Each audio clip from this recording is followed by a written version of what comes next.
Yes, you can absolutely customize the color mode workspace, and you do so using the techniques available to customizing any other workspace in Premiere. So for example, if I don't want to have a vertical clip grid, I can grab the tab, pull it off, and drag it to align with where I want that panel to go. And when I drop it, there it is. All I have to do now is resize it, move everything else around, and there I have the layout of my dreams. If I want to put it back, or maybe I want to put it over here, I can do so. And most of these panels will automatically reorient themselves based on the aspect ratio of the particular panel. So here's another thing I can do. I can actually put the color controls panel anywhere I want. All I need to do is put my pointer right at the top of the panel, click, and I can drag and put that off to the side as well.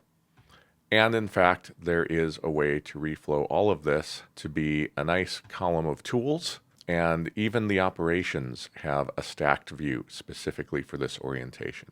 Everything reflows, so you can set things up to take the amount of space you want them to take. In this case, I can have an absolutely massive viewer, my tools at the bottom. And really, you can set up any kind of workspace you want. In fact, there's plenty of panels that you can add as well. If I go up to Window, I can go ahead and choose my video scopes if I want those to appear.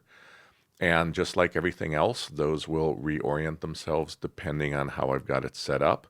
Maybe I actually want those down here at the bottom. In fact, maybe I want them underneath the monitor.